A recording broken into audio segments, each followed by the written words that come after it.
Hello. So today I'm going to do a quick video on tracking dots with weak auras, which I've done before, but I figure I'll make this one a little more advanced. I'm going to have it sort of highlight when there's, say, 3 or 4 seconds left as a warning to me that I should be recasting this dot. That's probably one of the features I liked most about Forte Exorcist, is this sort of, hey, recast this now, it's going to expire, and if you cast it now, it won't actually drop, but you won't lose any ticks, highlighting notice thing. Unfortunately, weak auras doesn't let you do custom background drawing or anything like that. You're really sort of restricted in what you can get at, like setting textures and whatnot in code. I've submitted a ticket, but I don't think it's getting much attention, so it's probably not going to be a new feature anytime soon. I recall the guy doing power auras mentioning it. We had a discussion, geez, probably about a year ago, when Power Auras 5 was first coming out, and they were adding progress bars and progress textures to it. And so that may be an option, but I just sort of didn't follow development on it. Maybe I'll look into it later. Anyway, I've preset up this bar here, so you can see I've got pretty standard load conditions priest here. My trigger is pretty basic too. If you're not really familiar with how to set up a progress bar, just look back through the weak auras tutorials. I've covered this in detail in the past, and I don't want to make people watch me set it up. So in this case, I'm going to turn off the remaining time. I just have a typical, aura vampiric touch on the target cast by me, and the display settings are pretty basic too. I've just got some time text on here, an icon over on the right side. The text is set to %p, the precision, desaturate, and inverse, and I just changed the direction of things that it fills up, because that's how I have I wanted to match my cast bar in this. So let's just see how this works for now. So we have a target here, and if I put up a vampiric touch, see we get a nice white bar that's progressing towards the icon. And so sometime around now I'd want it to say, hey, recast this. And while doing it exactly right, the way Forte Exorcist does, where it counts the ticks and looks at your GCD and kind of estimates and puts a nice little window on the display, is a little bit involved.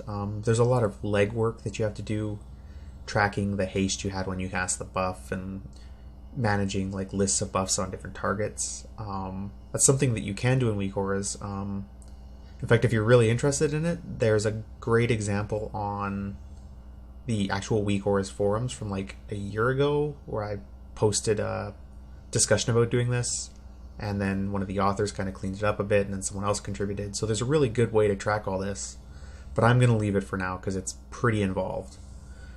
But basically, I think we can do a really close approximation by just saying, when there's, say, 3 or 4 seconds left, let's have this change to bright red. Now, there are 2 ways we can go about doing that. The first way, and probably the easiest one, is to just duplicate this aura. So after we had it all set up the way we want it, I'm going to just call this VTE for expiring. And now we just change our trigger slightly. This trigger, we add remaining time greater than or equal to 5. It's nice of it to auto-complete it. And on the expiring one, we set the remaining time to less than 5. And now on this one, we're going to want to just change its colors a bit. So I'm going to change the bar color here to like red. I actually got it right on my first try, look at that. And I can change the background color to red. Perfect. So now we have a nice expires thing. And the only other thing to make sure that I do is, because this bar shouldn't expire before the red one appears, or it should expire, we don't want its animations to collide. So I'm just going to come into here under animations and make sure that its ending animation is set to nothing. And this one I'm going to make its starting animation set to nothing. And just to keep these kind of organized, I'm going to put them in just a plain boring group. We'll call it Vampiric Touch. I'll just move both of these in there. So we'll put this into here and this into here. And there we go. So let's see how this looks. So we've got lots of time. Maybe I'll cast some Mind Blasts in here. And here comes 5 seconds, and it's changed red, so I know to recast it. So I might want to play with the timings. I know right now my GCD is 1.1 seconds because of my haste. So, I might want to say I need, let's say, 3 GCDs worth of warning, so I might calculate that out to be 3.3. Of course, that's not perfect, because if I gained haste from like a proc from the staff from Deathwing or like Bloodlust, my GCD will be lower, so I can actually recast it later. But as a rough estimate, just saying warn me at, say, 4 or 5 seconds, that works pretty well. Now, the nice thing about this approach is that you get 2 completely separate auras, so you can change the size, the scale, maybe I don't want this to be desaturated. And because it's a completely separate display, there's no real limits to what I can do with it. It's completely independent of the first. But it does necessitate using groups and that sort of thing. And if you don't need it to be this complicated, if you just want a single aura, you can work around that by using the animation function. So I'm going to take this basic aura here and just simplify its trigger down to Vampiric Touch, Own Only, and I'm going to pull it out of the group by clicking the back arrow, and I'm going to delete everything else. So here we are, just back to our very simple progress bar aura. I'm going to turn on an ending animation for it. Shrink is fine. And you can see we come right back to the start. Just a simple bar. Progresses along. Not really much to look at, doesn't give us our warning anymore. Now,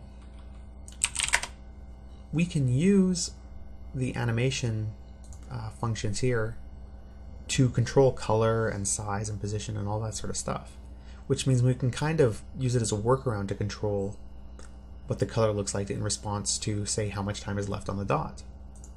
So I'm going to switch this to custom, and I'm not really going to use the timing for anything, so I'm just going to set this to 1 second and come on down to color.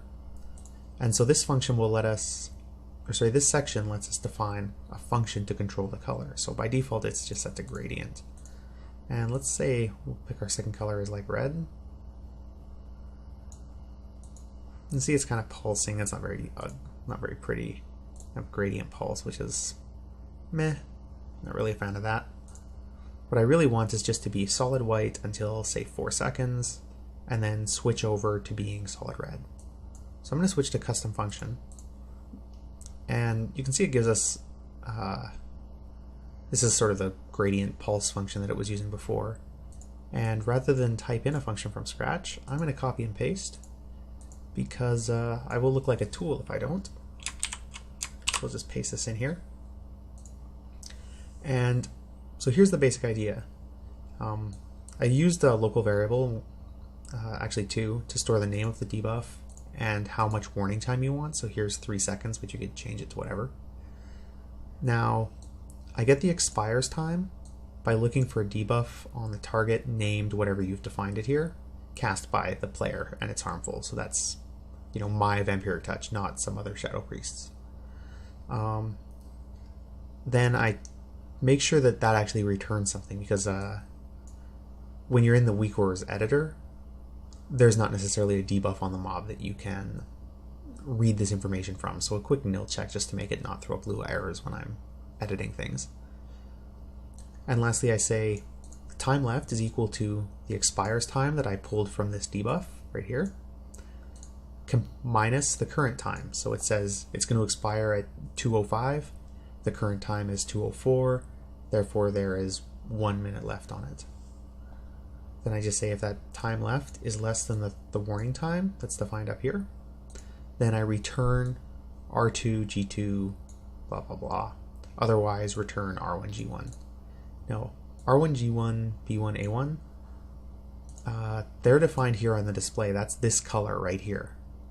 So if you change this, it'll return it. You don't have to go back and edit that function, which is kind of nice. And animation functions actually give us a second box here where we can specify the color. and those are passed in for R2, G2, B2, A2. So it means that you can kind of cut and paste this, define what debuff you want, what threshold you want, and then be done with it. So if you're tweaking your UI from, say, white to black or something like that, you can just come in here and change the color without going into Lua again. So it's kind of a nice thing to do. I think that's about all I wanted to say about it, so let's just see how this looks. So we'll cast a Vampiric Touch. I'm just going to channel some Mind Flays here to kill the time. So going so far so good. Maybe I'll Mind Blast. And 3 seconds, oh, my bar is red. And we'll recast it. So I don't know if you noticed it, but the background bar stayed the same color, and I don't have control over that in the animation functions, which is kind of crummy. You can see I control the opacity. I can define a function, and its position here. Zoom controls how zoomed in the icon is. It's not really useful for progress bars, but it might be useful elsewhere. But still, if you want a really simple, one aura to track one dot, and you like the way that looks, there you go. If not, you need a little more control, do the 2 auras in a group approach. It works just as well.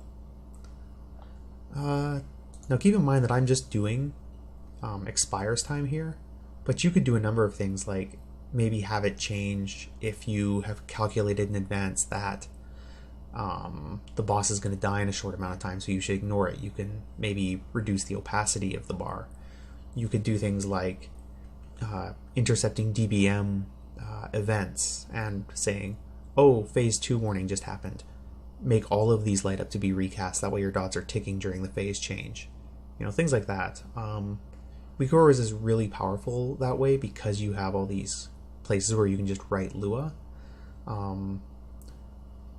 So if you are inclined at all in building a really customized UI, it makes sense once you start banging into the limitations of weak auras or into other add-ons.